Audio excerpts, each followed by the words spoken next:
get in the top 10.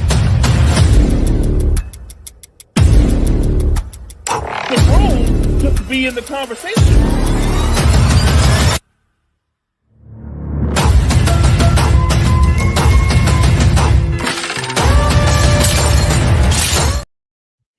What's poppin', y'all? It's your boy, it's Guard3, and welcome back to the N1 podcast. Of course, you know him from every week. It's my co-host, it's your boy, it's Mo Betta. Mo, how you doing? I'm doing great, guys, on a Friday, the eve of Friday, I should say. Just ready to talk some hoops. And, it was so nice that, we had to run it back twice. We had to bring him back. We had an awesome time last week. Ladies and gentlemen, from the Hoops Temple podcast. If you haven't seen him on TikTok, just follow that at right above his box. Possible chairs, ladies and gentlemen. TikTok legend, Aaron Schroeder. How you doing, Aaron? Wonderful. Thank you. Thank you for the invite, guys. Appreciate it. No, anytime. Appreciate having you. You know, every week we normally start with underrated players, but this week I felt like it was really important to go a different direction and take a minute to honor the late great Jerry West. We just learned he passed away, and last week we lost Chet Walker, 7-time All-Star. You know, a lot of people watching, you probably didn't see Jerry West play, and that's fine, but you know of his impact because not only was he a Hall of Fame player, this man helped build teams that you love to grow up and watch, like Showtime, Kobe and Shaq Lakers. He went on to become an advisor for the Golden State Warriors. So this man had a Hall of Fame impact. The same man that said the fear of failure is the greatest motivational tool. This man did not fail often. Chet Walker, he's a 7-time All-Star, and he's truly an underrated great. All I can remember is when I was a kid, all my uncles and my older cousins would talk about is in Jerry they trust. They believed that Jerry West was going to bring the Lakers to glory. Now, I didn't have no clue about all that. I remember watching the championship game against Larry Bird and Magic Johnson, and I knew very little about Magic Johnson. But when I watched the game, I remember watching the game and just being glued to the game. And I remember the whole time I'm watching the game, the only thing that I was confused about was why was Magic always smiling and Bird always looked so serious. That was my takeaway. My takeaway was that Magic seemed like he was having the greatest time of his life, and Larry Bird seemed like he was doing open heart surgery. Like they were completely different personalities. But I just thought Magic was fun. And when the Lakers ended up drafting him and they started telling me what he was going to do, what he was going to be, he made basketball fun for me when I was a kid. He was the person that made me watch it. Like football was my first sport. Magic Johnson brought me into basketball. With West, you really get just a foundational piece of the NBA community. He's one of the 20 best players of all time. But then what he gave afterwards honestly meant so much more, just to be around the basketball community, near the NBA community like he was. Because so many of the 60s stars retired and then just left, just said, screw this, screw you guys. Russell went to Seattle, never to be seen again. Oscar Robertson wasn't super vocal, but Jerry West remained around the NBA community, kind of vouching for that era and his style of play. I agree. Jerry West just had a great presence over the last 40 plus years in the NBA, like in different roles, a coach, an executive, an advisor. And I guess he had close relationships to some of the greatest players of all time. Like, everybody always talks about when he chose to take Kobe Bryant and what he based his decision off of. They had brought Kobe in for a workout. He was impressed with the workout, brought him back for a second workout. And in the second workout, I think he had him play one-on-ones. And eventually he had him play Michael Cooper one-on-one. And Jerry West was just blown away at how this 18-year-old kid was destroying Michael Cooper. He said it was a no-brainer. And I remember at the time, I knew about Kobe, had heard about him. This is when I was living just outside the Philadelphia area. But you know how it is with high school players. Sometimes it's hit or miss. And I had no clue. But when I saw him in preseason, he blew me away. He was a little bit quicker than everybody else. He had already had a better handle than some established players that were on his team, like a Eddie Jones or Nick Van Exel. And I remember that first year they played Utah in the playoffs, and it's a late game. I think it's the fourth game of Game 4, and the Lakers are down. They might be down 3. All I know is Kobe takes those late game shots with no hesitation. Shoots an air ball the first time. He gets another opportunity, but with no hesitation again, he launches the shot. It's another air ball. And I wasn't mad because the Jazz were just a better team. I was blown away that this 18-year-old kid with on a team that had Shaquille O'Neal, Eddie Jones, Nick Van Exel was the guy that had all the confidence in the world in his abilities at that time. I was blown away then. In that moment, I thought this guy's going to be a bad man. He's different. And that was all. I think that what I saw is what Jerry West saw in Kobe Bryant. Jerry West was one of the great evaluators of talent in NBA history. And of course, we can't forget in 2014, he for the Warriors, what he did, refusing to trade Klay Thompson for Kevin Love. For so many GMs, that would have been such an easy choice. Kevin Love was such a monster in Minnesota, putting up 25 and 12. For I think, what would we say, 29 teams out there, 29 other GMs, 30, maybe even 31. They probably make that trade. But Jerry West had the foresight to see what Klay Thompson could potentially become and saved a dynasty. Sometimes it's the moves you don't make. That trade is almost guaranteed at the time. It really was. It was like, oh, Kevin Love for Klay, this swap is going to happen. But the Cavs swooped in with the number 1 overall pick and managed to get Love. But for West, it's just one of the best competitors, one of the best. I mean, I feel like he hated losing more than he liked winning.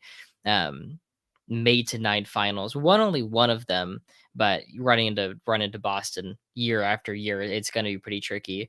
With Chet Walker, though, it's such an interesting era of basketball. I think 70s basketball is so interesting because the 2 leagues give you twice the amount of information, twice the amount of stuff to follow. But for Walker, the Bulls of the expansion teams of the late 60s, early 70s, they quickly grow into basically the best one. They make the playoffs immediately and pretty quickly gather the best defensive backcourt of basketball with Norm Van Leer and Jerry Sloan, on top of Bob Boozer and of course Walker. They push the Lakers to 7 twice. They lose to them a couple years in a row, like the Gil Goodrich and Wilton and West Lakers. But kind of a under the radar era for a team. I don't think anyone has ever really sat down and be like, oh yeah, 70s Chicago Bulls basketball, but quite an interesting time period. That's a great point because when you think about some of the teams of the 70s, even the late 70s, like Dennis Johnson and Gus Williams, Seattle Supersonics, with downtown Freddie Brown, them going to back-to-back NBA finals and winning one of those versus the Wizards. You don't really, those kind of teams, those kind of players get lost in time. It's such an interesting time period in basketball. It's right before I think the league really takes off as an international game with or just a world famous, a popular game. If anything, at this point they're still behind college hoops. They're still behind college basketball.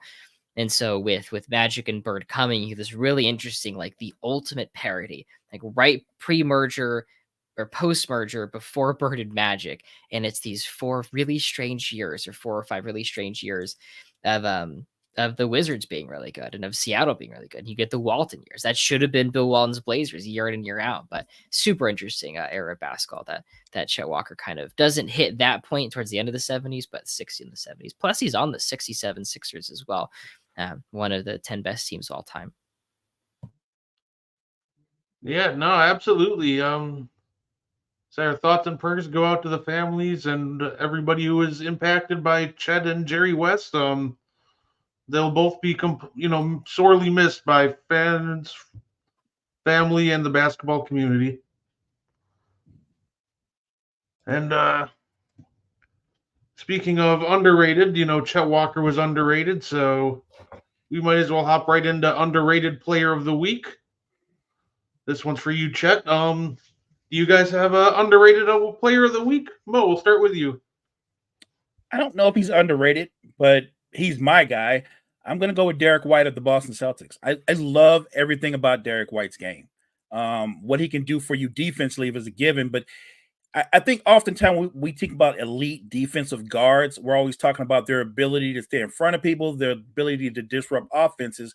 What I love the most about Derek White is his ability to challenge scorers at the rim. Like he attacks blocks at the rim the way Dwayne Wade did in his prime, and I love that about him. And then there's the fact that our offense, he's not just a guy. Derek White can put the ball on the floor. He can create for himself. He can shoot the three ball. He's just a complete basketball player, and it's interesting to see him and Holiday play together because we're just talking about that great Chicago backcourt with Sloan, Van Leer, and Chet Walker. And look what we have today with Derek White and Drew Holiday. Derek White honestly is a great answer for this. That man's like right on the fringe of like, is he a role player or is he like a star, like all-star caliber player? Like he's right on that border. I think he's definitely more than a role player. So he's right on the. I feel like the divide between like all-star and like being more than a role player is almost like the Derek White line at this point. It's like the perfect barometer for that. The Derek White line. It's a good line. It's a good line. I mean, White is such an incredible player. I feel like the way Boston plays allows him to bleed into the all-star conversations because he's not going to be asked to do anything he can't just absolutely excel at. And I think that's why the Holiday and White pairing has been so good, because their offensive responsibilities are so low, so they could just be so destructive on defense. But I think White's established himself as at least one of the 40-ish best players in the entire NBA, the way he impacts the game on both ends. I had a tough time coming up with an underrated player. I had to decide between one of the Boston Celtics bench guys just because I was so impressed last game. And I said to myself, am I really going to say Peyton Pritchard, who's made one shot the entire finals, is the underrated guy of the week?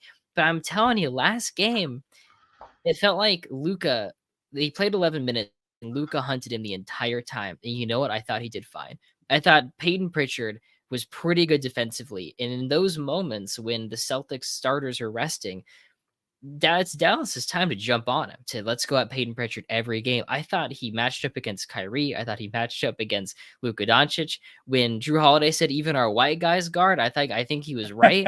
And he's right. With Pritchard, there was a play where Luka got the ball like 3 feet away from the basket, pump faked, and then like foul bait dove into Pritchard. I think that's, if there's a moment where I say the series is over, like right there, that's when Luka Doncic couldn't score on Peyton Pritchard. I think the Celtics, you look at their bench and it's terrible, but then when it's playing, it's actually good. And I'm trying to figure out like what's really happening. No, that's fair. That's something I've noticed with Pritchard is even Kyrie and Luka, they just cannot isolate on him. They keep trying, and then he just straight up locks them up. The moment where I looked at that series and said that, yeah, this is probably over, is when Xavier Tillman cashed the three. As soon as he hit that, I'm like, yeah, Mavs are cooked. If Tillman's hitting threes on you, you're just done. Better luck next year. For my underrated player, doing a little bit of a throwback, I'm going straight to the early 2000s. This guy was one of the few that gave those Kobe and Shaq Lakers fits, and I'm talking Mike Bibby, baby. That's good. Mike Bibby. From Jason Williams to Mike Bibby was such an impact that a lot of people don't talk about. He was night and day. night and day.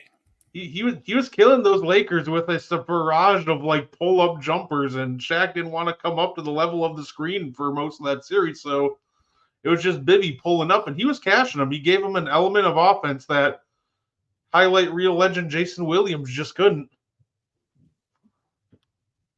Those Kings teams, I know that was a different time, but they were so fun to watch.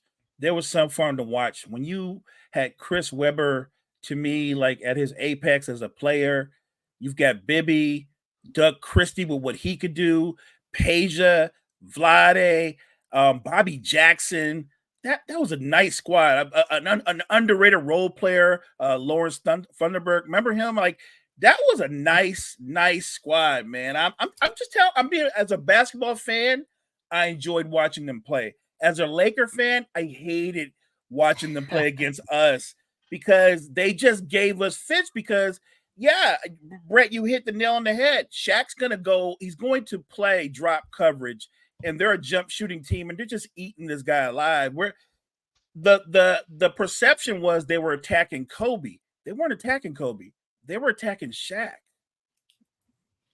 Those Kings teams, I appreciate you mentioning it, being a Kings fan. They play just such a modern style of basketball where all of their players could dribble, all of their players could shoot, at least shoot for what shooting was back then. Weber was probably the most versatile player in basketball. The way he could handle the ball, the way he ran the floor, the way he passed. What's so interesting about those Kings teams, I had done like a top 10 players each season since 2000 and had just those take me like a week each year just to dive as deep as possible and sifting through like the 01, 02 Kings teams and what people are saying at the time, like digging through like old ESPN articles that barely load on my computer. But Weber's essentially seen as someone who's never going to come through. He can't sustain offense in the playoffs. And Bibby was seen as like the next rising star. Kind of reminds me of like what Austin Reeves was doing the last playoff run, where it's like, oh, this guy, he's an all-star this season. Like he's going to be something next year. Or Jamal Murray in the previous season where he just tears apart the Lakers. And it's like, okay, Jamal Murray is one of the 20 best players in basketball. And it just never really materialized for Bibby. I also want to note one of the comments said it's not over yet. Kyrie and Doncic dropping 40. Honestly, though, had Dallas won last game, which for a second I thought was happening when they came back, I thought it was going to be 50-50 on who's going to win that series. Kristaps going down changed so much, but you can't lose game 3. You can't go down 3-0. And so if it was 2-1, it'd be half and half, but 3-0 is it's over. No, absolutely. And we might as well transition to finals talk because that game 3, that was wild because it looked like the Mavs were going to get blown out, and then they made a run, and then they proceeded to just like give us the stupidest 6 minutes of basketball we've seen in a while. I don't know how else to describe it. Like we have Jason Kidd icing his own team with a timeout. Then like Luka tries to draw the worst like charge possible. And then they literally have like a 8 possession stretch where they pass the ball 3 times. And I'm just sitting here like, what are you guys like trying to lose? Like, what is this? So what were your guys' takeaway from game 3 and maybe just the finals in general so far? I want to talk about that first quarter because I had turned it on just slightly late and Dallas was up. And then watching Jason Tatum catch fire offensively, finally wake up, get them back into that game, I thought it was just a career-defining moment. I don't think many people will remember it, but I thought it was just he finally showed up. He'd been so bad scoring-wise the previous 2 games. I do think Tatum kind of reverted back to his old ways in the fourth quarter. When they blew that 21-point lead, I thought a lot of it was like, oh my fucking God, it's a Jason Tatum ISO again. Like, wonder where this one's going to be. And it's a sidestep 3 that I could tell isn't going in the second it leaves his hands.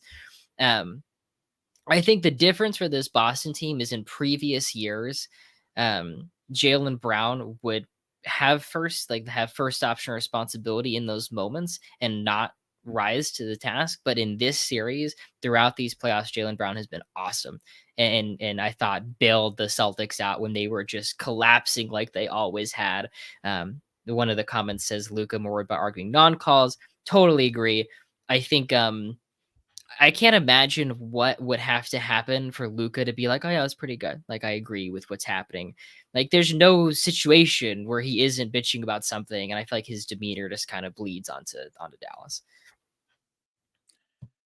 I think Aaron, you spot on. I thought Luka talking to the refs, and he was doing it early on, and that gets into your team, that impacts your team, and to me, if you're going to talk to the refs at every call, like he's complaining to the refs about calls that he wasn't even involved in times, like, dude, you have to just shut up and play sometimes. What is maddening about Luka is I can say he's a great player, but at the same time, he is the whiningest, crying player. in the NBA. And the thing is, he gets a great whistle. It's not like he doesn't get a great whistle. The guy shoots usually 10 to 12 free throws a game, and even then he's complaining. Like I just sometimes you just need to play basketball. And it's no doubt Boston is the better basketball team. Nobody's going to disagree with that. And I think the Dallas Mavericks did a terrific job of what they did going through the semis, upsetting the Timberwolves, because I think that was an upset, and then getting to the finals. But I felt, I still feel that way. It was more of a great run. I don't think it's the start of the Mavericks are getting ready to be a power in the Western Conference. I think this time next year we won't be talking about Dallas in the finals. I think they're always going to be a wild card to go on a run, but I don't think they're a perennial title contender. They're a perennial playoff contender. I think that's where they're at. And as great as Luka is as an offensive player, in the bigger picture, I don't know if you can win a title with the way he plays, with that style of basketball. He is a ultra ball dominant offensive player. And when he doesn't have the ball in his hands, he doesn't really do a lot of things. The same complaints we used to have about a James Harden, or even more recently as somebody like a Trae Young, they don't do anything off the ball. They don't. And you already know most smart teams, they're going to hunt them on defense because none of them are good defenders. I know people say, well, Luka looked a lot better in the Minnesota series. And I'm like, why wouldn't he? They only have one guy that can beat you off the dribble. That's Ant. So you're going to look better in the Minnesota series. And in the OKC series, I thought he was okay on defense, but he was guarding Dort, who's like the fourth or fifth option in Oklahoma City. Dort's not supposed to be getting 20-plus points per game, but Dort really actually had a great series. I think Luka's going to have to find a way. He doesn't have to be an all-NBA defender. I would never say that about him, but he's got to find a way to be more consistent defensively. And on offense, I think he's got to find a way to play off the ball more. He just can't dribble the air out the ball in the shot clock every trip down. I don't think you can win a title that way. It hasn't worked yet. It hasn't worked. There's only one ball dominant player I've ever seen win a title. That's LeBron. But he's completely different from the style of player that Harden and Luka are. That's why he is who he is. But he's the unicorn. I just don't think that a steady diet of Luka taking tough contested shots, even though he's a great shot maker, I don't think you're going to win a title that way. I just don't. I think you're nice about his defense. He sucks on defense. If it moves, he can't guard it. I feel like with Luka's defense, it's such a problem against a team that can put the ball on the floor with all of those guys. I think I'm just going to start judging players by whether they play to make shots or they play for fouls. And I don't have to look at anything else. I had made a video a long time ago talking about why is Harden not better than Dwayne Wade, like what happens come playoff time. I think Wade gets foul calls because he attacks the rim like an insane person. Right. Like he doesn't care if he dies there. Where James Harden like drives to the rim with the intention of getting fouled, and maybe, just maybe, we can make the shot later. And Luka did it over and over and over again in last game. He's pumping and jumping into someone. They openly changed that rule years ago. Like, you should know you can't do that anymore. And if you're playing for the foul, you're going to get frustrated. I just am not into that. And I think you're right about the Mavs. I don't see them as I don't think this is the start of something. I just think this is a good run. Yeah, Luka's definitely he was looking much better in the other series, but he's also at the same time, the Celtics team doesn't have anybody you can hide him on. They have 4 guys that you can really just attack him with, unless you really want to risk putting him on Horford or Porzingis. But that doesn't You don't seem want that either for him either. I'm trying to think, because like Pritchard's too fast. Like, I think with the way, I mean, Luke is also he is banged up, but I think that's just part of, listen, man, he doesn't take care of himself. Like, I think people had touched on Luka, like, oh, he could break LeBron's scoring record. It's like Luka Doncic is not going to be the greatest 35-year-old you've ever seen. Like, that dude, he eats like shit and he smokes hookahs like all off season. Like, give me a break about his conditioning. And so for Boston, like, you can't hide him on Hauser because Hauser like moves off ball like crazy. He's gonna get open for threes, and Pritchard's too fast on ball. It's like, do you want him guarding basically a center? And you probably don't want that either. So the Luka solution, I guess, is hope the Celtics match his minutes with like Xavier Tillman and go from Basically. there. And Tillman's hitting threes now, so you can't guard him either. Can't Right. guard him either. Right. I do want to mention, I do think Luca has been, the last game was really bad, but he was the best player in the whole series, the first 2 games. And like Kyrie Irving falling off the face of the earth the first 2 games was shocking. And I mean, to see Dallas like play Tim Hardaway Jr. 19 minutes a game, him going 0 for 5, you can't figure out who you are come the finals. You have to know. And I don't think Dallas knows. No, I thought that was a Jason Kidd mistake. Sorry about that, Brett. I thought that was a Jason Kidd mistake. Jason Kidd was just flailing around trying to come up with a lineup. Like you know who Hardaway is. He is the streakiest of streak shooters in the NBA. And when you get down on him and he's not in the rotation, I seriously doubt he's going to come out fired up for Game 3 with the opportunity. He's one of those guys that when he gets down on himself, it takes him a while to come out of that hole. I just thought Jason Kidd was reaching. I thought last night, honestly, I know Kyrie had 35, but I thought last night was a game where he could easily go for 45 or 50 had they gone to him even more. No, because I had that same reaction. Because I said in one of the Discords that I was in, I was like, why does Tim Hardaway have 10 minutes? It's okay. As long as they don't play him anymore. Because I'm at work, and then I get done with the work rush, and I look down, oh, they lost, and he had 19 minutes, and I'm just like, what? And I love the stat right here. It's the Mavs won the non-Hardaway Jr. by 9 points and lost the minutes he played by 16 points. My goodness. That just turned out to be the swing of the game, is playing Hardaway Jr. 19 minutes. Dallas thrives so much on the lobs they were throwing. They had more lobs, like successful lobs, than any other team like combined throughout the playoffs. And Boston took that away. I think Kristaps facing on his own took that away, and their scheme still helped take that away. And they eliminated the corner threes. I think Dallas won the Western Conference by having this like Luka Kyrie downhill the middle thing. There's a lob guy underneath the basket and corner shooters. Like you can't guard all that at once. And somehow Boston has the personnel to do that, though. Luka is super fun to criticize, and it's very funny, and I will keep doing it for the rest of the offseason.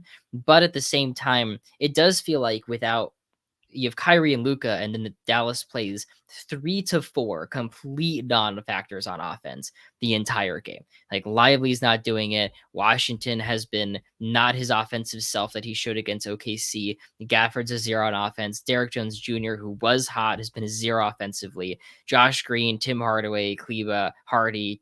God forbid Dante Exum. That was a nice dunk, though. Like those guys simply can't score. And I think that's another issue. But I guess I'll loop back around saying if you're going to surround, the reason Dallas works is those guys can do other things. They rebound and defend. And so if you get other offensive options, the defense would suffer.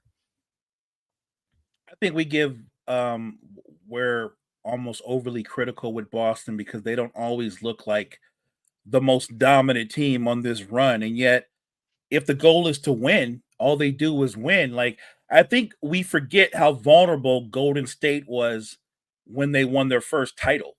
Never mind what they did in the regular season, but that you forget that was a 6-game series, and it shouldn't have been a 6-game series. Cleveland literally on the fly decided we can't run with them, so let's just start 3 bigs across the board, and we'll walk the ball up. And I don't think I've ever seen LeBron crab dribble an entire series, but he crab dribbled the entire series, and it worked.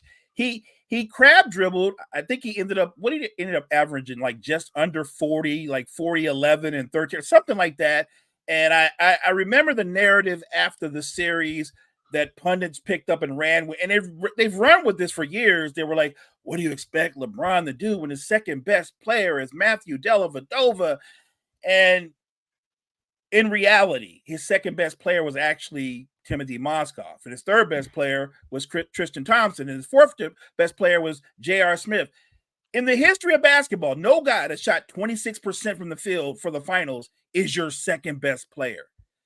They saw Matthew Dellavedova roughhouse Steph in the first 2 games, and just off of that, he became a folk hero.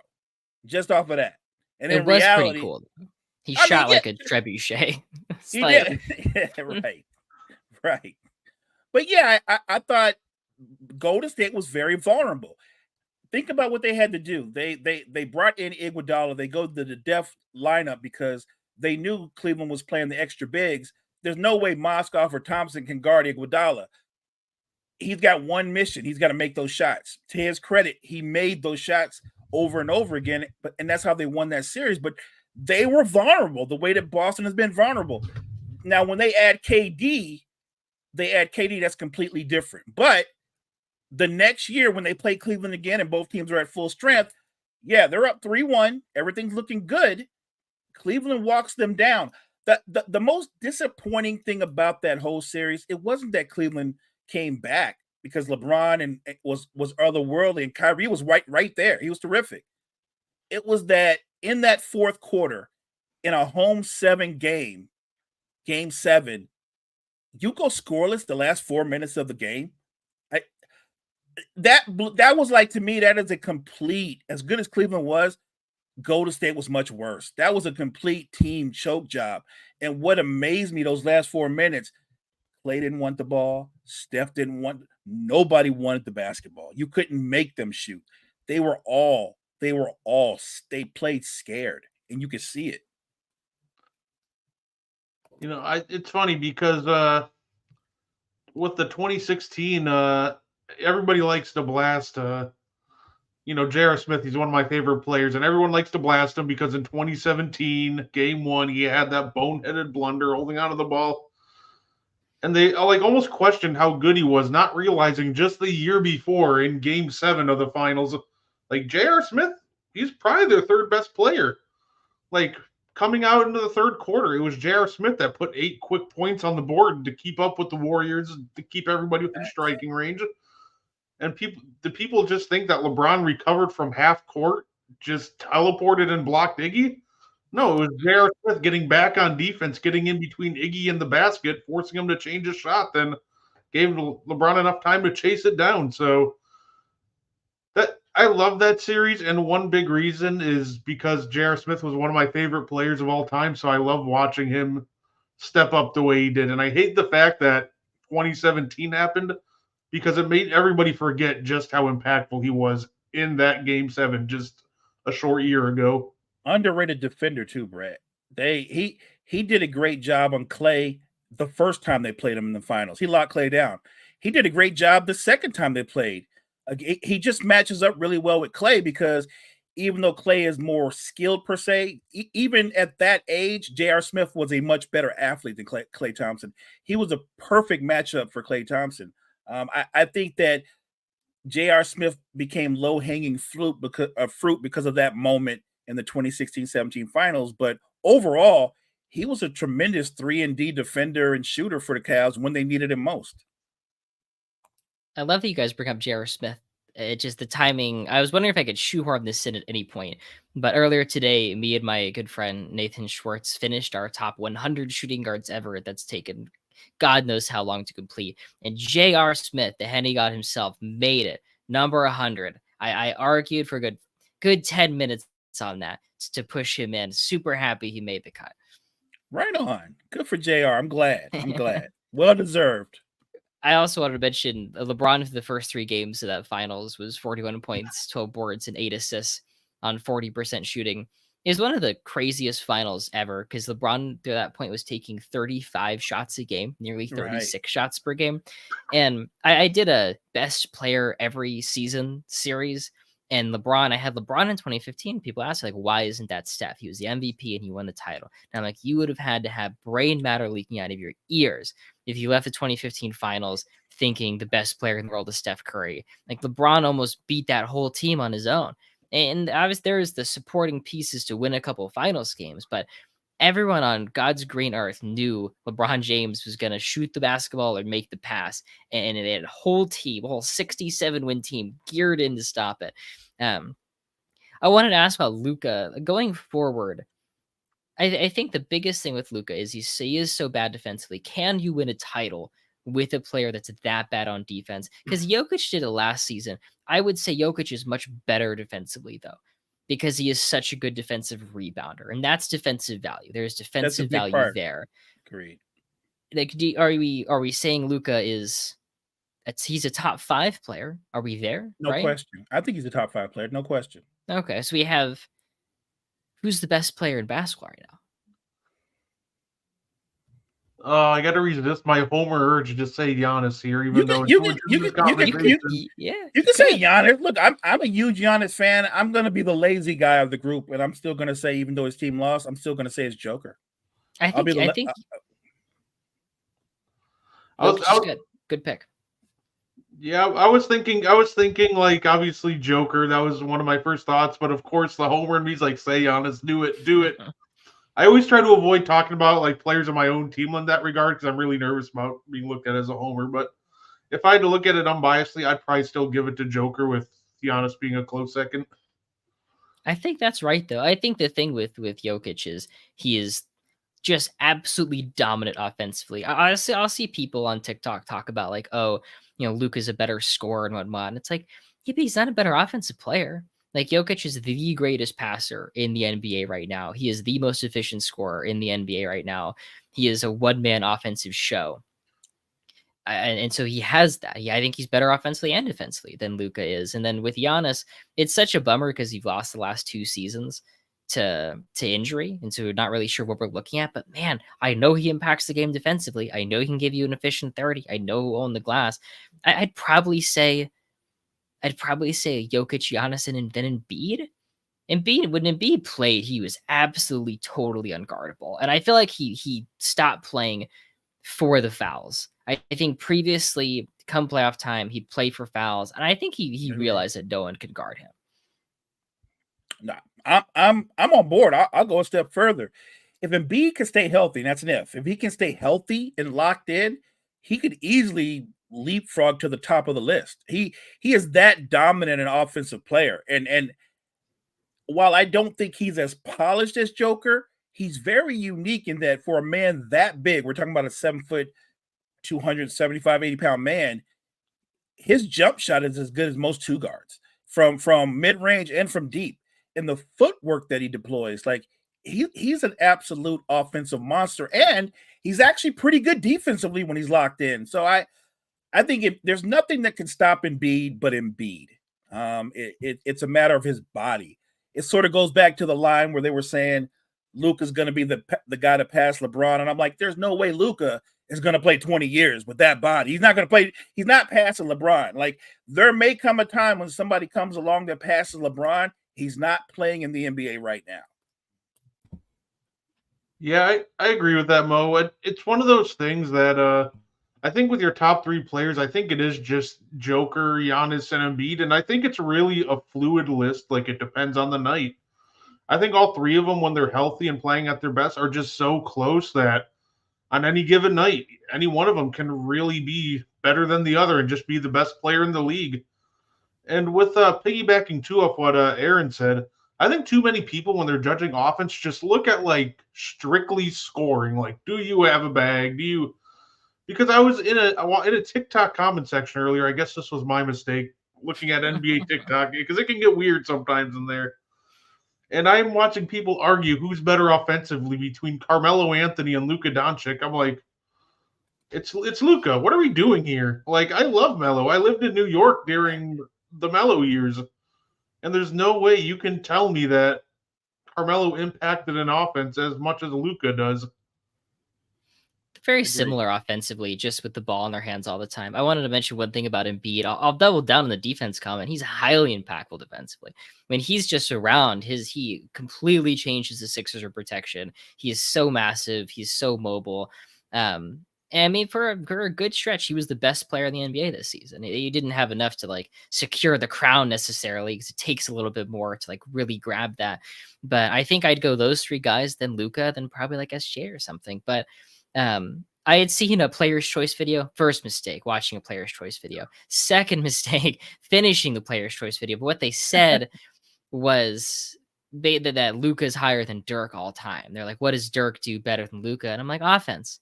He does offense. He does offense better. He's a more impactful offensive player. I just think for a lot of people, basketball ends when the ball isn't in that player's hands anymore.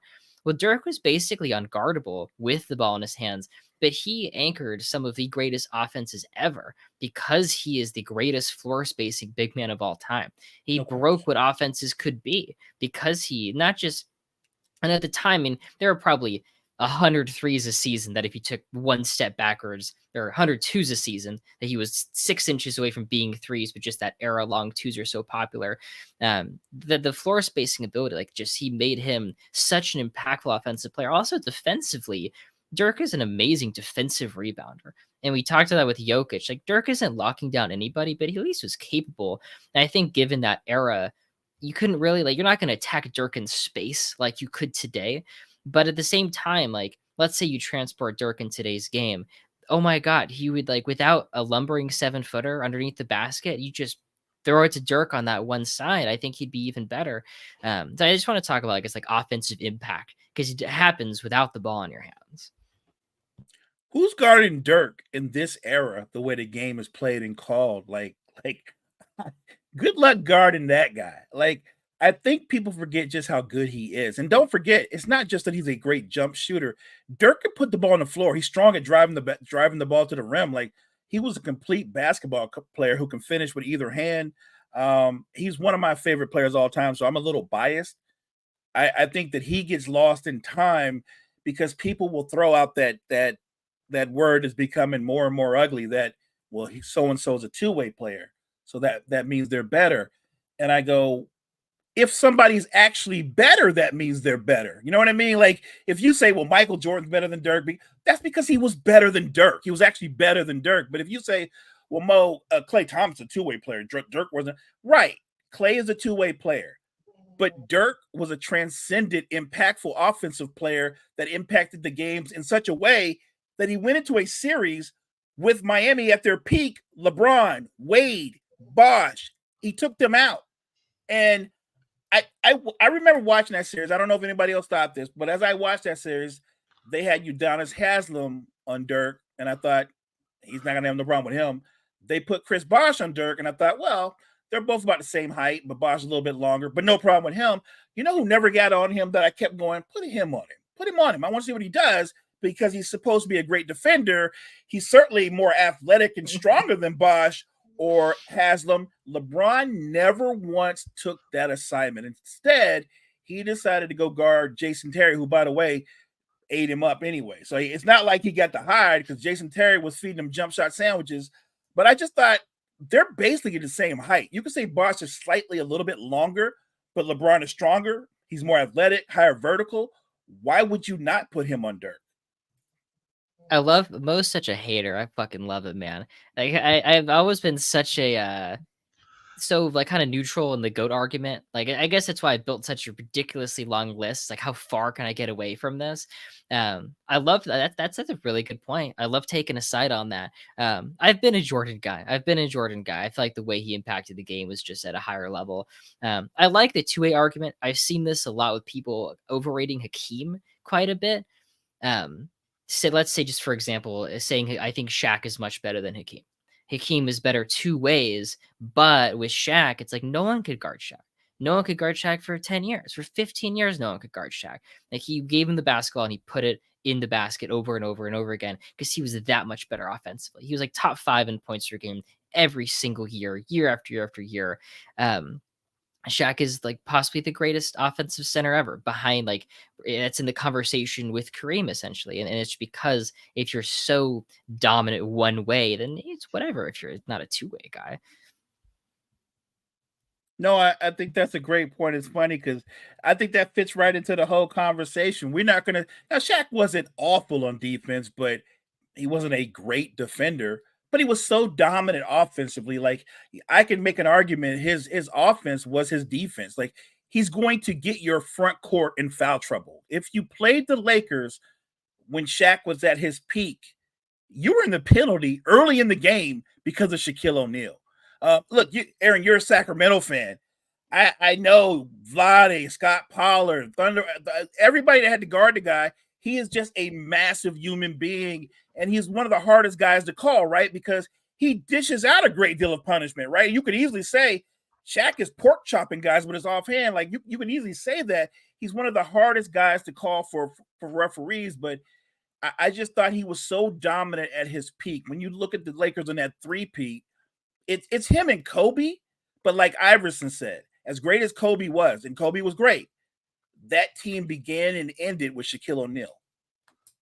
Mo, I want to get your reaction to the most insane thing I've heard in the past couple of days, because it actually involves Shaq, and this was the funniest thing to me. So I was watching a TikTok live, and this dude legitimately tried to argue that no team ever game planned for Shaq. That it was all Kobe. No team ever game planned for Shaq the entire time they were together. And I thought that was the most insane argument that you could ever try to make. I would argue that because teams game plan for Shaq so much, Kobe got to play one-on-one. He did. For most of that run, he got to play one-on-one. Shaq collapsed your defense. And don't get me wrong, I think that when they played teams like the Kings, I think the Kings' strategy was the right strategy to attack Shaq, to attack the fact that he doesn't like to play in space. It's how the Kings gave the Lakers fits. I think that's how you attack him. You don't try to stop him. You try to make him play defense. I think Sacramento, as much as any team, if you look at that Lakers run, I think that team challenged them as well as anybody that they played in the finals. Like the Sixers didn't really challenge them. The Nets absolutely didn't challenge them. I thought the Pacers gave them a better series than people want to give them credit for. If Kobe doesn't do what he did, and I believe it's game 4 when Shaq fouls out, that's a 7-game series, and that could be anybody's series. Could have been. I think for Shaq, you're looking at I think people, when they think about Shaq, they think of just like, oh, he dunks, he's getting these dunks. But Shaq had these like little 8-footers. I'm not sure how to describe them, but these little hooks. You were so worried about him going towards the basket that when he went vertical or away from it, it was basically a free shot for him. In my deep research of the 2000s, trying to figure out who the best players were, I ended up deciding that Kobe Bryant never overtakes Shaq during their time together. Do you agree with that, Mo? Do you think that's the right thing? It gets close, but I feel like given Shaq's inside presence, what the Lakers did revolved around him so heavily. No, I agree with that 100%. I think Kobe started to overtake Shaq at the very end when it was about over. This is when I think Shaq had gained another 20 or 30 pounds. I'm talking about the lead up to when they played the 03-04 Pistons. I think Kobe was better than Shaq then. But I'm talking about at their very peak of their run when they're doing the three-peat. I just thought everything about that offense ran through Shaquille O'Neal. Kobe was terrific. And I know if you're a Kobe guy, you're going to go, he's just, he's absolutely very important. But Shaquille O'Neal is the most dominant player I've ever seen. And when you played the Lakers, the first thing you knew is like, well, they're going to shoot about 30, 35 free throws because we're fouling Shaq at least 18 times already, right? Like and Kobe's good to get to the line 8 or 9 times a game by himself. Like that was your challenge. How do you slow them down without putting them on the free throw line? And oftentimes, maybe your best defense was putting Shaq on the free throw line. And it's funny because like back then, shooting 50% from the free throw line was actually pretty good offense for back in the day, but it's better than Shaq shooting like 70-80% at the rim, so you'll take your chances with that. You had to. And I think the Kings managed to build a team that could push those guys. One, because their versatility, like you mentioned, but also I think Vlade was one of the best Shaq defenders. One, he was tall, he was super strong, and willing to just flop and just willing to look like an idiot and just throw himself backwards. It was that combination of strength and then pretending he didn't have that strength that made him.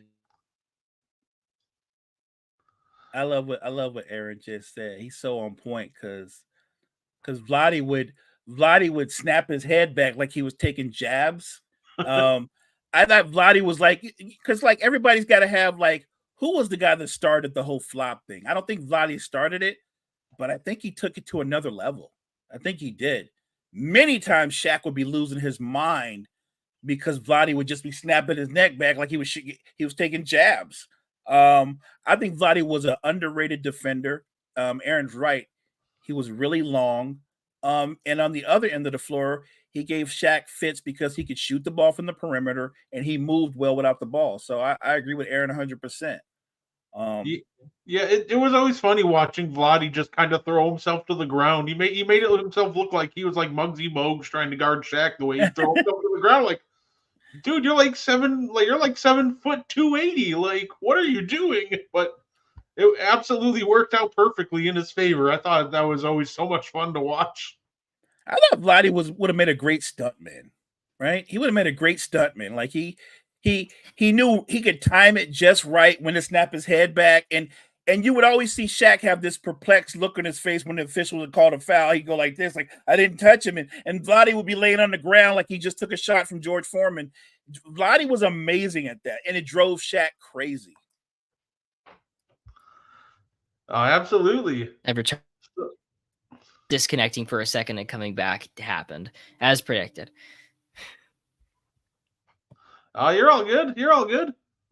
So I figure, Mo, we got to do your segment real quick. I got some beef with someone, so You got beef? yeah, I got a little beef with something that happened after Game 3. We have Do Better with Mo Better. First, either of you guys have a Do Better moment? I think my do better moment is this whole you know what? I think it's great that the WNBA is getting the attention that it's getting. It's deserving. But I think I'm burnt out on like every week there's got to be a debate about should Caitlin Clark do this or should she do that? She's a tremendous player. Let's leave it at that. Let's just keep it about basketball. When they said she didn't make the Olympic team or she wasn't part of that United States, then she wasn't part of the team. But when you make the argument like you're missing a moment and you got to put her under because she's going to bring in more fans, and while that may be true, isn't sports about competition? What kind of message are you sending if you give her a spot because she's popular, not because she's one of the best players? She's going to have her moment. They act like she's at the end of her career. She's at the very beginning of her career, and she will be better. She will get better. She will get stronger. But this is just not her time. I think that debate, I can see the point you can make about marketing, but at the same time, I'm just looking at basketball. If you're not one of the best 15 players, you're not one of the best 15 players. End of story. Yeah. I saw them with some people. They were arguing like, oh, they should. First name they start through out was Brittany Griner, and my first thought was, so you're going to replace your 6'9" center on the team with a 6-foot guard? Is Caitlin Clark protecting the rim for you guys? No. Griner fills a role, and then it was like, oh, well, she should just replace Taurasi. And I'm just sitting here like, all that too. Just first off, we still have months to the Olympics. Like anything can happen in the next like 3-4 months. So let's let the rest of the season play out because who knows what? Maybe somebody suffers an injury. Maybe Caitlin suffers an injury and she couldn't even play if she wanted to. So, yeah, I think we're jumping the gun on that a little bit. I remember some people saying, well, the Dream Team had Christian Laettner. It's like Caitlin Clark and Christian Laettner aren't the same thing. This isn't the same situation here. So, yeah, let's just let this play out. And we'll see what happens in a couple months because maybe she does get added on as an injury replacement. Or she might be an alternate. I heard Stephen A. Smith make a stupid argument about how, well, Magic Johnson had to ask Michael Jordan, but Magic realized if Michael Jordan was box office, and I was like, he didn't ask Michael Jordan to play because he was box office. He asked Michael Jordan to play because he was the best player in the league. Like that's just common sense. We're gonna go overseas. I want to put together the best team. First guy you asked is Michael Jordan. So, and then it goes, well, Isaiah should have been on the team. I agree 100%. You're not going to get an argument from me. Isaiah Thomas should have been part of that team. But if you're giving me the choice between Michael Jordan and Isaiah Thomas, it's not a hard choice. Yeah, absolutely. Aaron, do you have anything? Was strange with the Isaiah Thomas piece because that's 92, right? Like Isaiah Thomas had been. He's kind of done. Like he was pretty cooked with his injuries at that point. I don't think he had made an All NBA team. His last one was in '87. Wow, it's like I don't think he was like she didn't have to be there. He should have been there because it was like an '80s reunion, but he wasn't the talent that deserved it at that point. But I guess I had heard that that a rookie not making the Olympic team isn't that big of a story. Like, it's not that big of a deal. Happens every year. Always great players. Clark has just been such. I mean, for the first time, you're seeing real national media on the WNBA. I think it's really cool. I mean, I saw people on Twitter putting like like the two graphics where it's like one person's stats and another person's stats, and it's like a stupid argument. I saw one of the WNBA, and I'm like, oh my god, they've made it. It's like this sport is officially here. They're having dumb Twitter arguments about it. But that's been pretty cool. Yeah, I think it's a good thing to see for basketball, really. If I had to pick someone to do better, I was gonna say just Luka with the refs, because I stopped watching for 6 minutes in the third quarter because I couldn't do it. I don't want to go do this routine again because we did it already, but that's really where my head was at when I think of someone that should improve, because I can't do it. I can't watch the ref complaining. As a Kings fan, as someone who's like gone to bat against DeMarcus Cousins on the internet over and over, saying like you don't remember what it was like to watch this person be annoying for the entire game. Watching the Kings with DeMarcus Cousins was such a pain in the ass, because even when nothing happened, even when no call was to be argued, he would still find the refs and talk about calls that already happened. It's like, at some point you need to focus on basketball, man. That's my stop talking to the refs. I think here's my hot take. I think there should be no technical fouls, but I think you should just get absurd fines later on. Like, you should just get like a end of the month, the NBA bills you, and it's like you yelled at this ref, you hit this guy, and you owe us $1.5 million. Knock it off. I'm fucking tired of it. I love the fines idea, especially for the players that in their post game they imply that the refs are cheating. When you make an accusation like that, I think the fine should be doubled automatically. Also, with less free throws, no technical fouls equals less free throws, and that's what I'm trying to. I'm getting rid of the free throw problem, and now guys will stop yelling at the referees. I like that. It's funny because I'm not going to dwell on it too much longer, but my beef was with actually Luka, because you kind of nailed it. It was him complaining about the refs calling 6 fouls on him in the post-game presser. Dude, if you don't want 6 fouls, maybe don't commit 6 fouls. Like, I don't know what else to tell you. And quite frankly, there was like 3 more fouls they could have called. And yeah, like, one of them, he's fouling Derek White 90 feet away from the basket and just committing all these stupid fouls. And like, so I'm not going to dwell on it because we talked about it in detail already. But yeah, it's just, let's knock it off complaining about the refs, and after the game's over, during the game, like, let's just stop arguing with the refs so much. Come on now.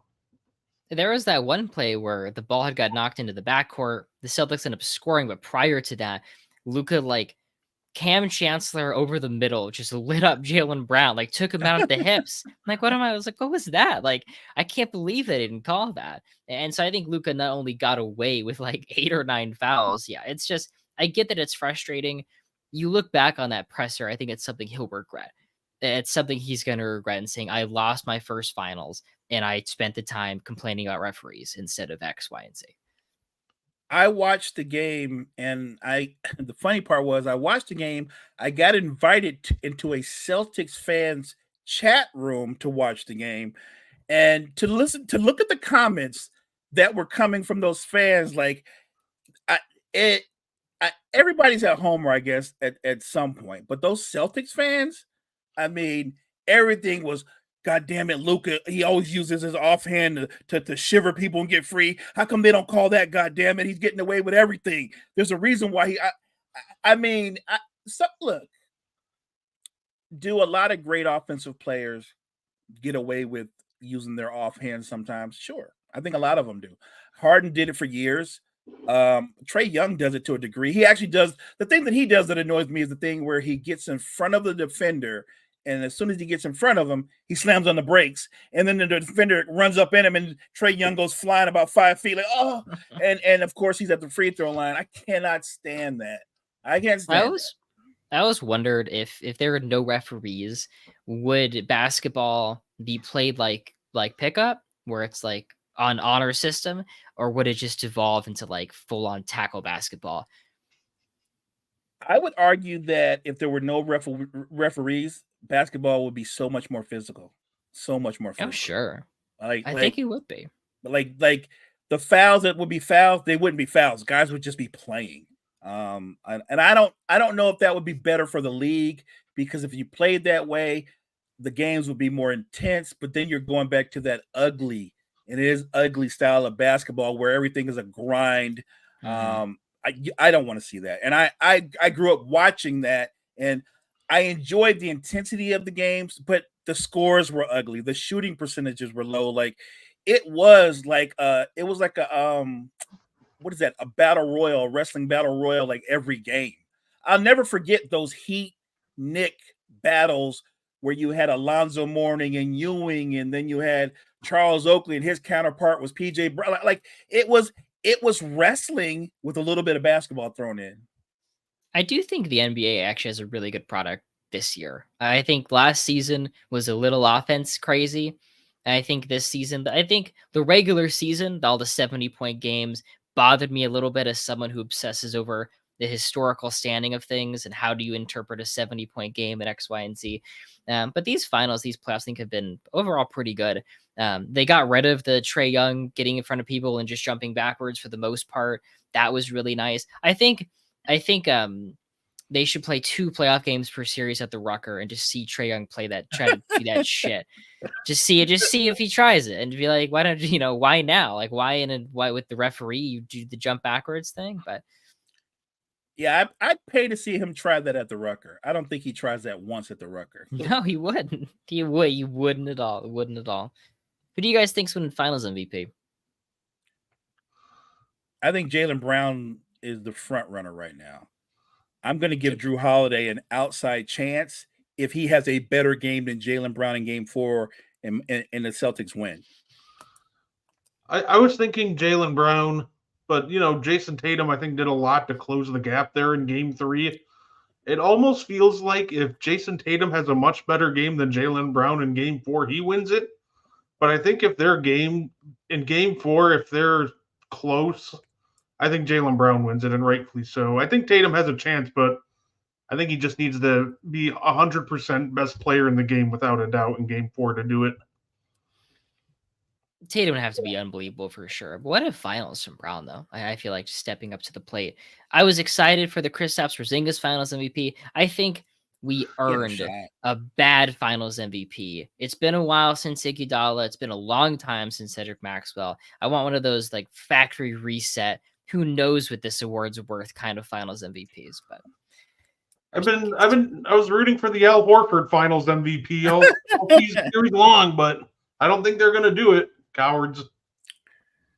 You know what? I think right now going into Game 4, Jaylen Brown's is the front runner, but I really think you've got 3 legitimate other candidates. I think Derek White's in there still. Like it really depends on what kind of game he puts together in Game 4. It's not etched in stone. I really think it comes down to who outplays who in Game 4. No, absolutely. And of course, finals is, pretty much over. I'm guessing the Celtics just wrap it up tomorrow night, unless they intentionally throw the game to wrap it up in Boston in 5. But I hope so. I won't dwell on this thought, but I feel like a huge majority of the recent champions win it on the road, and that sucks. That's just a blatantly less cool than winning it in front of your fans. Did Denver win it in Miami or in Denver? Let's see. They won it in 5. They won it at home. They won it at home? Yeah, because they won in 5, so that 5th game had to be in Denver. I think the Warriors won in Boston. Yeah. The Bucks won in Phoenix. The bubble was the bubble. The Raptors won in Golden State. And like going back, no, the Warriors would have won in Cleveland because they swept them. Yeah, Warriors won in Cleveland. I think like a good 80% of the champions since Kobe jumped on the scorers table that have won on the road. Oh, actually, I think the Bucks won in Milwaukee. Actually, I think that was the best one. But that's a good one. Yeah, because they were a lower seed than Phoenix, so they would have had the Game 6. 2016 was certainly Cleveland. I think 2015 was 2016 was in Golden State. I think 2015 was in Cleveland. Anyways, I won't try to remember all this. No, it's just now you got me thinking. 2015, that was Game 5. Yeah, I think they won it in Cleveland. 20 went to 6. Oh no, they went to 6. So They went to 6. So that would have been in Cleveland, yeah. Anyways. Let me ask you this going forward. What if any roster adjustments do you think the Mavs could make going? And I'm not talking about this series. I'm talking about just going into next season. What additions do you think they could or should make? I think they found the formula, right? I think they have the awesome second star that can take over in moments. They have great defensive players. They have shooting. If you're going to try to fix these weaknesses, I guarantee you will make new worse ones, because I think Luka plus defensive shooting is the foundation. I think it comes back to Luka improving defensively, Luka improving his attitude. Luka is the reason the Mavs have gotten this far, but he also is the ceiling.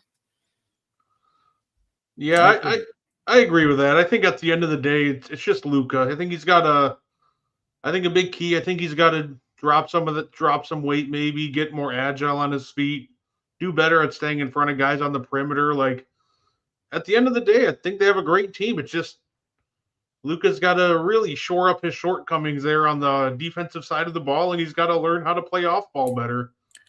I think they need a more reliable scorer coming off the bench. Somebody that you could just book. This guy can give you 16 to 18 on a given night. They don't have anything close to that, but I think they do need some kind of firepower coming off the bench. And that's what Tim Hardaway was supposed to be, right?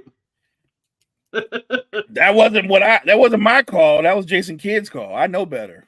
I saw a stat that was like Tim Hardaway hasn't hit his jumper since May 18th, and I was like, holy cow, that was a month ago. What has he been doing this entire time? Brother's just been doing cardio out there. He is doing cardio. You're right. Yeah, I think if they get another reliable scorer, and I'm talking about somebody who can create for himself as well, I think that will open up a lot of avenues for them when Luka's resting or when Kyrie's resting. No, absolutely. And next we'll make sure to transition talk about, in about a month we got the NBA draft coming up. It's now a 2-night event, so we can watch the second round. We can watch the next coming of Jokic get drafted during a Taco Bell commercial. So there's a prospect I want to talk about because I've been trying to look at prospects that I want the Bucks to get, and one keeps sticking out at me. And the more I watch him, the more I want him. I'm talking about Deron Holmes, forward out of Dayton, forward center. He's 6'10", and he's almost everything that I want in a Buck. He 38% shooter from 3, very switchable. This is a guy that I think that would fit perfectly in Milwaukee, and he would fit right next to Giannis as long as his shot can translate, which isn't always the case coming out of college. And he's averaging 2 blocks a game, so he has good instincts to protect the rim. He does have some shortcomings. Like, I have my little notes written down. He can be late on rotations. Sometimes his positioning is questionable. And when it comes to playmaking, he telegraphs his passes a lot. So you should not put the ball in his hands, but his game really reminds me of a Miles Turner caliber player, and I think that kind of a player is a perfect fit in Milwaukee. Miles Turner with Giannis, that would work. Sounds like Brook Lopez. I think you're right on with Deron Holmes. And I just want to note that I love this draft. I'm so happy this draft is bad. The drafts have been too good. The draft's been way too good. I'm tired of all these good players. I want a real gritty, grimy Markelle Fultz. I want the top player in this draft to be compared to Harrison Barnes. I saw that a couple times. And so, I'm super happy about the quality of this draft. I enjoy it much more. I think this draft is going to have a lot of good role players. I think this draft is going to be worse than the Kenyon Martin draft. Totally possible. I mean, it seems like the consensus, but the guy I really want my Kings to take is Devin Carter, the guard out of Providence. But when I first saw that him mocked the Kings quite a few times, I'm like, man, like another guard, like could be possibly possibly do this again, like a draft our 6th guard in 8 years or something.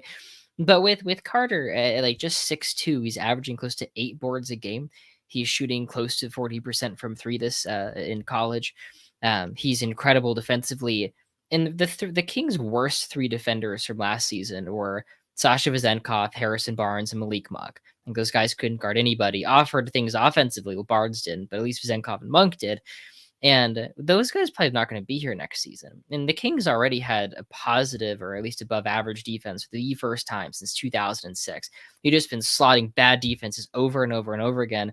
And so if you say, hey, we'll replace Monk with Carter and replace Barnes with a getting human being, and if Vezenkov with anything, we could say, hey, maybe the Kings are actually, can we be a top 10 defense? Like, are we heading in a direction where this is actually a good defensive team? I think it's how you could get a good defense around Domantas Sabonis, because he's a great rebounder, but he can't defend the rim. Well, if you have a good enough wing defenders, good enough guard defenders, I think we might see a good defense in Sacramento for the first time, basically, ever. I saw it with Carter. I saw the reports that he got a promise out of a team in the lottery, and I was like, there's no way. And then there were rumors coming out that it was the Chicago Bulls, and I'm like, what are the Bulls doing? That's worse. That's way worse. They have like 900 guards, and I like the guards they have. I like Kobe White, and they have Caruso, and the one other I'm forgetting, Dosunmu. Dosunmu, I forget. Player. The good players, right? And I'd be so stupid to add another guard to that, where I could see where Carter fits in Sacramento. Because if Monk leaves, there is a spot for that. It was funny watching the Bulls fans try to defend it. They're like, well, they're getting him just in case Caruso leaves. I'm like, this is the draft. Why are you aiming to replace role players if you're a play-in team? You should be aiming for the ceiling. Like, the Bulls are just aiming, like, right for mediocrity. And they're like, yep, this is fine. I love getting knocked out in the first play-in game every year. I don't know what their vision is going forward when I look at their roster construction. The same way I don't understand when Cleveland their office comes out and make a statement that we're going to keep our core 4 together. And I'm like, you can keep the core 4 together, but that's just telling me you plan on losing it in the second round of the playoffs every year. Like that core 4 is just good enough to get you out of the first round of the playoffs. That's your ceiling. You're not going to go on some deep playoff run with that core 4. I really thought there would be a Jared Allen trade this summer, and it's kind of disappointing that it isn't going to happen. They need to move Evan Mobley to center.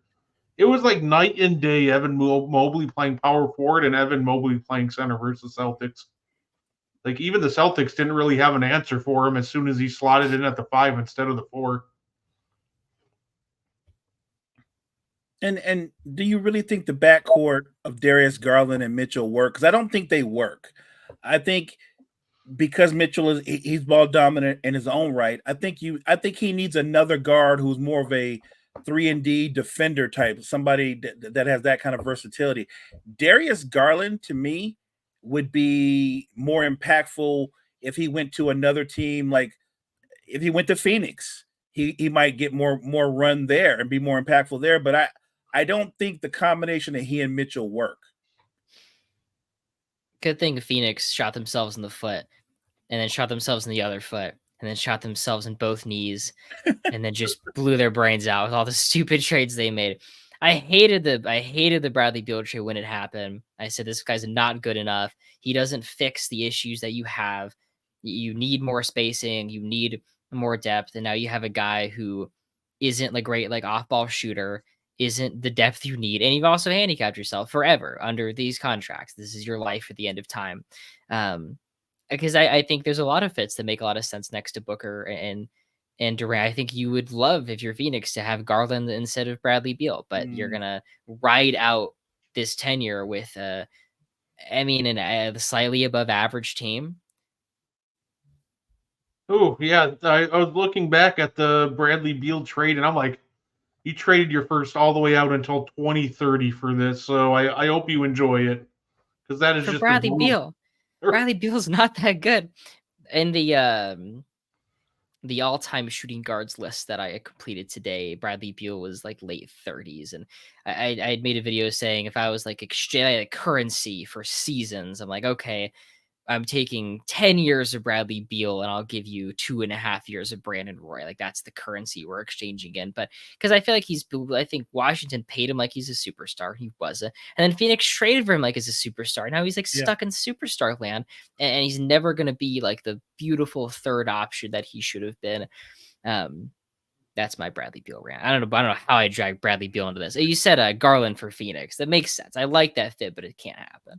Say Bradley Beal always being part of big threes. One of my all-time favorite basketball moments was the Washington Wizards GM saying we got our big three in reference to John Wall, Bradley Beal, and Otto Porter. And I'm like, oh, well, that's shooting for the 8th seed, I guess. Great big three there. Otto Porter. And they gave him a big contract, too. I remember that. And that was just, I mean, with John Wall getting hurt, that's what, like, that was what's wrong with that Wizards team. They could have been better than they were. Yikes. Would you guys rather be in Washington's position right now or Phoenix? Ugh. Washington. I go with Washington just because Phoenix is going to be in cap hell, and Durant's 36 this year. Book's got to be creeping around 30. Bill's already at 31, 32. Like, I don't know what direction you're going in. Like the idea that we're going to stand pat and run it back. Like, okay, run it back, get knocked out in the first or second round, but okay, run it back. If that's the plan.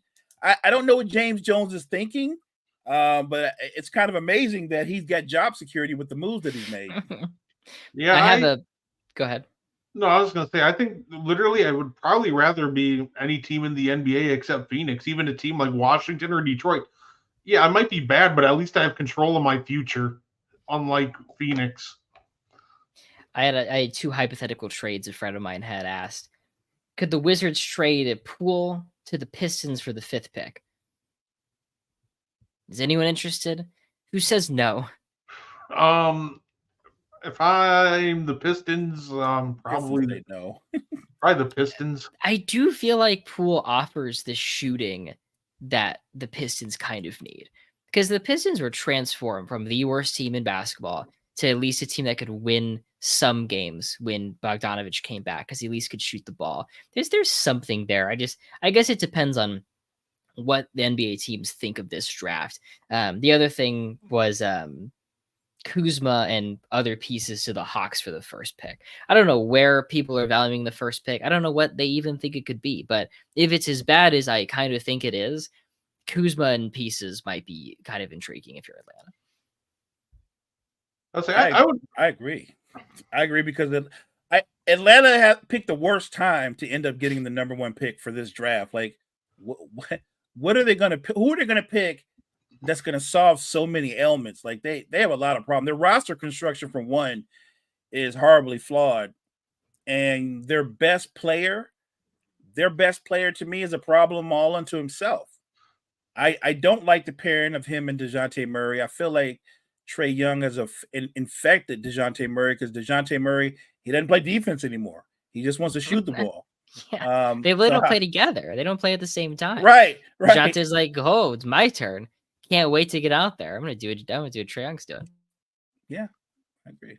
Yeah, it's funny because I think Sarr could be a transformational defensive talent, but I'm nervous because I'm sitting here thinking like, okay, he's gonna go to the Hawks, and I'm like, oh, please don't tell me they're gonna try to Evan Mobley him. Like, okay, we're gonna play this weird Sarr Capella front court, and then wonder why we can't score anything because they're just loading 3 guys in the paint every time. So I had seen a good. Go ahead, sir. Oh no, you're all good. And I think Poole could be fine for the Pistons. It's just, what Poole are you getting? Is it Wizards Poole or Warriors Poole? Because those are 2 different players. If it's Warriors Poole, then that'd be great for the Pistons. Wizards, not so much. I had seen an interesting mock trade with Capella, I think, to Charlotte. Like that's where he'd end up, and then wherever Charlotte's picking, they'd get that pick in return. I think it's the 6th pick or something, and that could be interesting for Hornets. I think the Hornets would like to make the playoffs. They have LaMelo Ball, and adding Clint Capella could make them at least a better team. I think there's just a lot of interesting stuff. I can't wait for the draft. Should be fun. No, absolutely. And you know what? Speaking of hypotheticals, I found this on found this on Facebook. Our friend, the Sports Judge, I saw he posted this, and I'm curious. What do you guys think? And I feel like I can probably speak for everybody. Respect to the '04 Lakers, but I don't think they're coming out on top in this one. That team is getting that Laker team is getting dusted. That looks like old Larry Bird, and that for sure is old Karl Malone. So you're already in trouble out the gate. Like, I don't see how that works. No one's guarding that 2017 Warriors, man. You tell me the 2017 Warriors, the best team ever against LeBron James? Give me a break. And I think like with Kobe and Michael, the skills crossed over too much for me to say that they could elevate each other. They could be great at the same time, but I mean, the way LeBron would just dice apart these teams wouldn't be fair.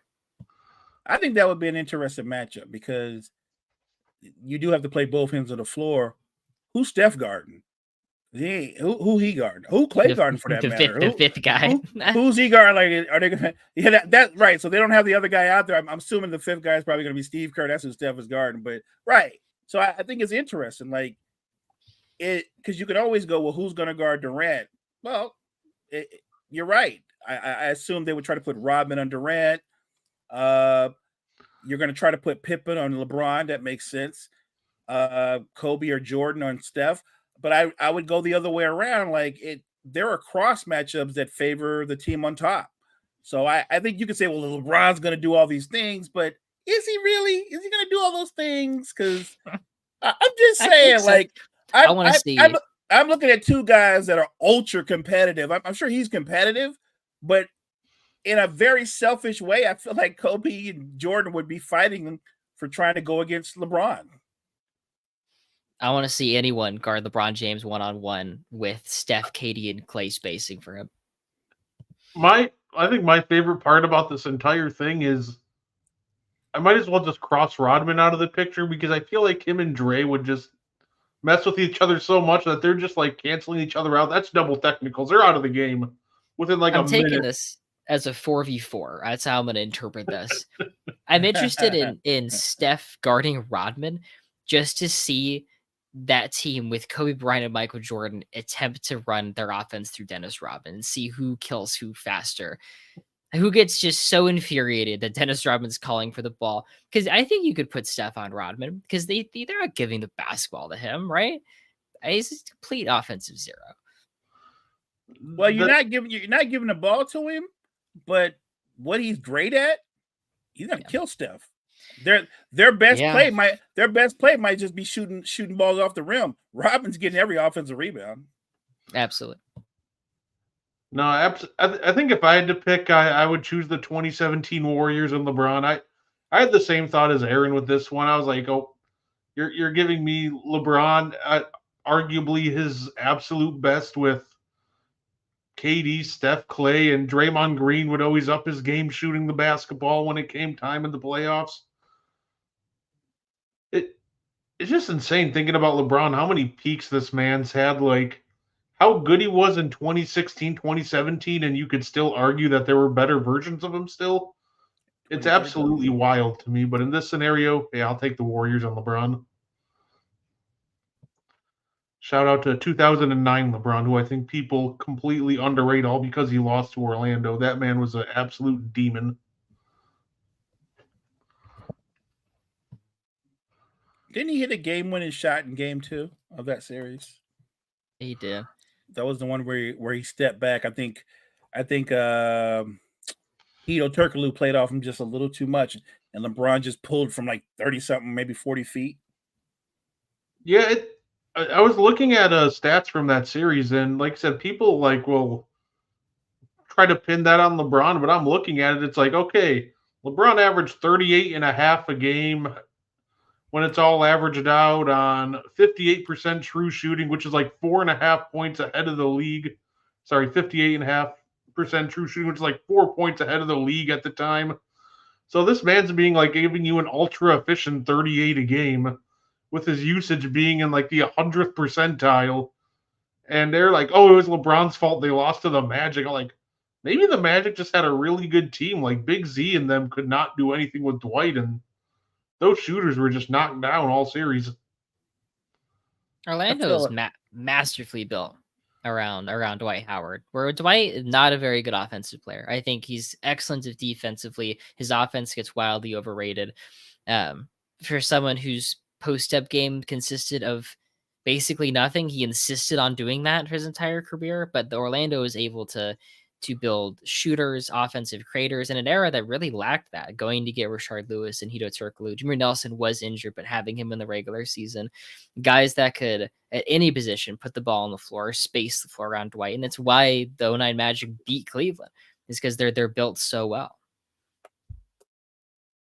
Absolutely. Wasn't that on that Cleveland team? That's when Shaq. This is older Shaq. He was on that Cleveland team too, right? I don't think so. That I think we're a little early. It wasn't the year before. Maybe it was the year before. See, it's funny. Ben Wallace is. Yeah, that was Ben Wallace and Big Z trying to guard Dwight. What was left Wallace is just washed. Yeah, Wallace he was done. Not himself anymore. But I mean, the Cavs had an all-star alternate in Mo Williams, and he basically no-shows that series. I mean, LeBron almost just fucking backpacks those guys to the finals again. You only had to win that series, man. We could have saw LeBron and Kobe. That's all you had to do. See, this is the hater in me coming out. Because you know what wouldn't have happened? Jordan wouldn't have lost to Dwight Howard. Come on, he averaged like 40 a night. Is nothing he could do. Jordan wouldn't have lost to Dwight Howard. He would have found a way to beat Dwight Howard. He's not losing to Dwight Howard. I think Jordan in time, then later in his career, would have been able to attack Dwight in a way he couldn't handle. I think Dwight fouls out one of those games. I don't think LeBron was like the master basketball manipulator he turned out to be later on in his second Cavs stint, where in early Cavs stint, he's more just like, hey, what if like the greatest athlete ever was on the court? And like, there he is. And like, he's just playing basketball. But yeah, I get that. I think Michael would average like 15 a game just off Dwight Howard goaltends alone. Everybody talks about how great of a shot blocker that man was, which is true. But holy cow, does this man commit like, I think it was said, I looked at a stat, it was like 1 in every 4 shots Dwight Howard would goaltend. Like, this man was a goaltending machine. I love watching Dwight spike balls, but sometimes he was just kind of almost seemingly undisciplined with his blocks, and it would come back to bite him. That was actually a more interesting NBA Finals than people remember. The Lakers didn't destroy Orlando. That was a 6-game series, and if Derek Fisher doesn't hit a couple of massive threes, it would have been a 7-game series. It was a lot. It was more competitive than what people remember. Yeah, no, absolutely. Well, that's all I had for today. Is there any other topics you guys want to talk about, or any final words you want to say? No, I just appreciate being on with you and Aaron talking hoops. Like, I think between the three of us, we could just chop it up all night long. We could go on a marathon. And I mean, by the time we're done, we're talking about what Birds Celtics did versus Elijah Wan's Rockets. We could get into all kind of different conversations. So, no, I just had a blast. And I thank everybody for coming out, watching us. And I appreciate you. Thank you guys as well. Really appreciate it. I had a great time. Yeah, the sequencing was fantastic. I feel like we never had a dull moment. Appreciate being on. Yeah, I definitely appreciate having you on, Aaron. Why don't you tell everybody where they can find you? I know you're on the Hoops Temple podcast. Which days is that at? Those usually post on Mondays. I'm on there occasionally. Those episodes usually record on Sundays, posted on Mondays. Wasn't on the last one, but the one before that was a full first round mock draft. I actually think we might have gotten to the second round. I forget. But find me there. Possible Chairs on TikTok, Possible Chairs on Twitter, my Patreon for a ridiculously long all-time ranking list and in-depth write-ups on other superstars. Well, there you go. Make sure you follow Aaron. He always produces awesome content. In the meantime, we thank you all for tuning in, and we hope you enjoy the rest of your night. Thank you for tuning in to the And One podcast. If you like our content, you can find more on the Wire to Wire Podcast Network on YouTube, Facebook, and Spotify. Want more And One? Find it on Wire to Wire. Like and share our Facebook page, and join the And One Discord. Grab the link to join from our Facebook. Thank you for tuning in and have a wonderful day.